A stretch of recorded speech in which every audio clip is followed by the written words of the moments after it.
I know many people think living in Dominican Republic is really nice and beautiful and sunshine and all of that nice jazz. But listen, it ain't what you think it is.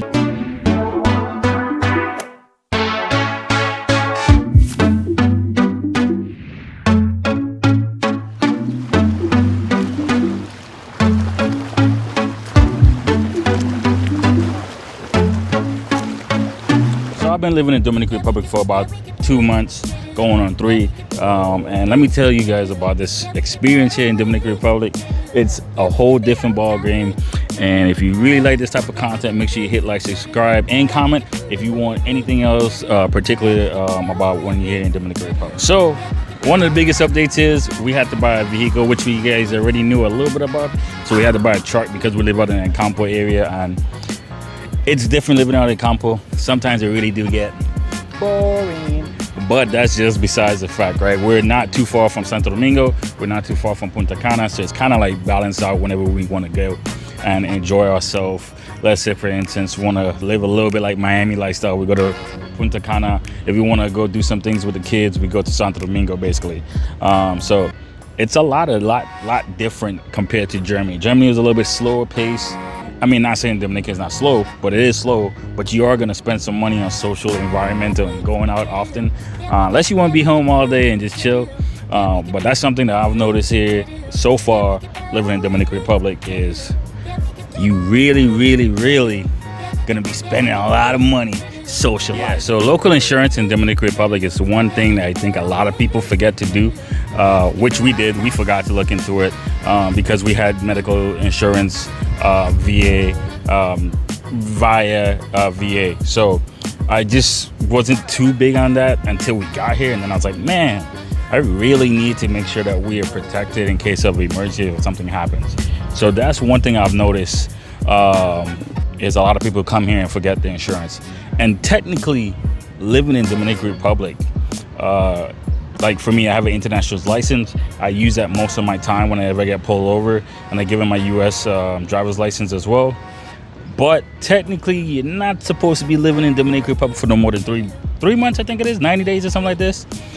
Someone can fact check me in the comment, but I'm pretty sure you're not supposed to be living in Dominican no more than, your stay is not supposed to be more than 90 days. The big thing that I noticed here in Dominican Republic, a lot of people don't know about too, when you go to the ATM, the conversion rate, that it usually be like, hey, do you want to proceed with the conversion rate of whatever the ATM is giving you? Sometimes it's not the best. That was one of the biggest things I noticed here in Dominican Republic. So not sometimes, all the time so far, my bank give me a better rating, interest rate than the ATM would. So I always recommend people just hit that proceed without conversion rate. Your bank is going to give you a conversion rate and you'll be fine. And I didn't notice this that much because, again, you know, living in Germany, you don't really have to use cash. But here in Dominican Republic, cash is king.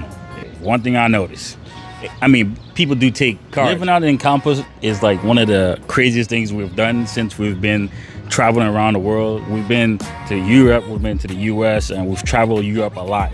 And moving to El Campo was a lot different because the road to get there was dirt road, and there's not really consistent power out there. So it's always like one day we might have like power for like all day, and then the next 4, 6, 8 hours we don't have power, right? So, and we live out of Galpo, so it's kind of like out there not really having much to do, and not having the internet kind of sucks sometimes, which is fine. We kind of do puzzles. Me and my kid go outside and play, or we just do something, wherever the case may be. So the kid is homeschooled. I know a lot of people are like asking if we put him in school, which we could have, and I think it was like roughly about like $2,000 for an international school that speak English and Spanish.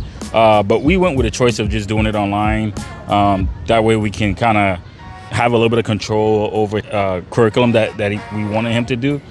So like, for instance, he's in a coding class, and all of this stuff is accredited within the US. So once he graduates, he still can use his diploma if he wanted to do, essentially go to college or join the military or something like that of sort, right? So I think that was a big choice for us. So doing homeschool, sometimes we're like having to scratch our heads and help him in struggle, but I mean, we got nothing but time. Originally, we were supposed to come here and start a Freako business, which we have legitimately started. We had, I guess, a SRL or something like this. I think it's or RNC or RCN. I don't remember the damn words, the acronym. But we end up getting those documents so we could be here legally to actually work. With that, we end up changing it a little bit because it wasn't really falling in line with what I really wanted to do, I guess, even though it was something I wanted to do a long time ago. But I ended up starting to do photography, and so far so good.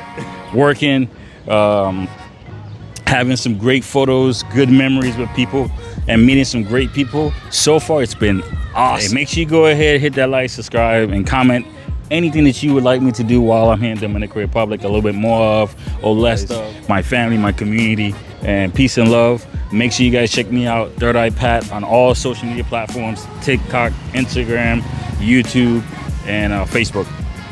Thank y'all for tuning in.